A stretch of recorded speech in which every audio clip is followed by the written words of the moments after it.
ভাইয়া first time কোথাও chance হয় নাই। সেকেন্ড টাইম আমার করণীয় কি? সেকেন্ড টাইম কিভাবে প্রস্তুতি নিলে আমি চান্স পেতে পারি সেটি নিয়ে আজকে আলোচনা করব। তো ভিডিওটি শুরু থেকে শেষ পর্যন্ত দেখো, ভিডিওটি স্কিপ না করে। আজকের এই ভিডিওটি কিন্তু তোমার জন্য। তোমার আসলে করণীয় কি? তোমার করণীয় হচ্ছে উইক পয়েন্ট বের করা। তুমি উইক পয়েন্টটা তোমার খুঁজে বের করো যে তোমার ফার্স্ট টাইম কি কারণে চান্স হয় নাই, কোন ভুলটার কারণে চান্স হয় নাই, তোমার কোন সমস্যাগুলোর কারণে চান্স হয় নাই। তুমি কি জিকেতে দুর্বল, নাকি ইংরেজিতে দুর্বল, নাকি মুখস্থ আইটেমটা কম পারো, তুমি কোন কম পারো, কিংবা তোমার কিসের জন্য চান্স হয় নাই, এটি আগে খুঁজে বের করো। তুমি যদি তোমার উইক পয়েন্টটা খুঁজে বের করতে পারো, তাহলে তুমি ধরে নাও যে তোমার চান্স পাওয়ার পসিবিলিটি অনেক বেশি। এরপর হচ্ছে তোমার দ্বিতীয় যে কাজটা করতে হবে সেটা হচ্ছে প্র্যাকটিস করতে হবে বেশি বেশি। তুমি বিগত বছরের কোশ্চেন গুলা টপিক ধরে ধরে প্র্যাকটিস করবে বুঝে বুঝে। তুমি শুধু মুখস্থ করলে হবে না ভাইয়া, তোমাকে বুঝে বুঝে প্র্যাকটিস করতে হবে। আসলে কোশ্চেনে কি বলছে সেটা তোমাকে বুঝতে হবে। তুমি যদি বুঝে বুঝে প্র্যাকটিস করো তাহলে তোমার কাছে অনেক সহজ হবে। দ্বিতীয় নাম্বার পয়েন্ট যেটি, সেটি হচ্ছে এক্সাম দেওয়া বেশি করে।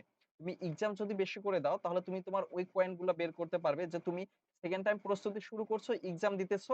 এখন তোমার কোন সমস্যাগুলো আছে সেই সমস্যাগুলো নিয়ে তোমাকে কাজ করতে হবে।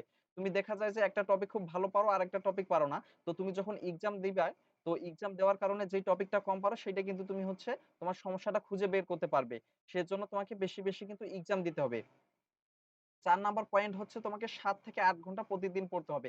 এখন অনেকেই বলে যে ভাইয়া, সবাই তো বলে যে ১২ থেকে ১৪ ঘন্টা পড়তে হবে। না ভাইয়া, তোমার ১২ থেকে ১৪ ঘন্টা পড়া লাগবে না।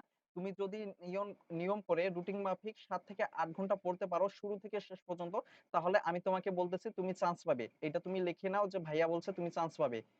৫ নাম্বার যে পয়েন্টটার কথা বলবো সেটা হচ্ছে লেগে থাকা। শুরুতে যে তুমি হচ্ছে মোটিভেটেড হয়ে কিংবা শুরুতে যে স্পিড নিয়ে পড়ালেখাটা শুরু করো, সে সময় কিন্তু সেটা তুমি ধরে রাখতে পারো না। তো ধরে রাখতে না পারার কারণে তোমার কিন্তু চান্স হয় না।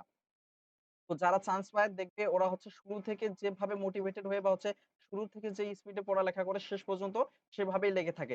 সেজন্য তোমাদের বারংবার বলি ভাই, তোমাকে বেশি পড়তে হবে না, তুমি প্রতিদিন ৭ থেকে ৮ ঘন্টা পড়ো, রুটিন মাফিক পড়ো এবং হচ্ছে তোমার উইক পয়েন্ট গুলো বের করে পড়ো। তাহলে দিন শেষে কিন্তু তুমি সেকেন্ড টাইমে একটা টপ পজিশন করতে পারবে।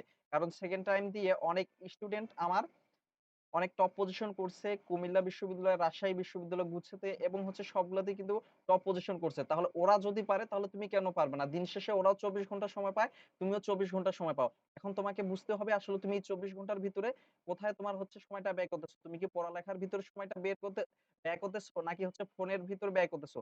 তোমাকে এইগুলা আগে ভাবতে হবে। তুমি যদি এই যে তোমার পয়েন্ট গুলো যদি ভাবতে পারো কিংবা হচ্ছে তোমার উইক পয়েন্ট গুলা বের করতে পারো, তুমি কোথায় সময় নষ্ট করতেছো বেশি বা হচ্ছে তোমার কোনটা করলে ভালো হবে সেগুলা যদি বের করতে পারো, প্ল্যান করতে পারো, তাহলে আমি তোমাকে বলতেছি ভাইয়া তোমার চান্স হবে। তুমি লিখে নাও যে ভাইয়া বলছে আমি যদি এই ৫টা পয়েন্ট মেনে নিতে পারি বা এই ৫টা পয়েন্ট অনুসারে পড়তে পারি, আমি তোমাকে ৯০% গ্যারান্টি দিতেছি তুমি চান্স পাবে।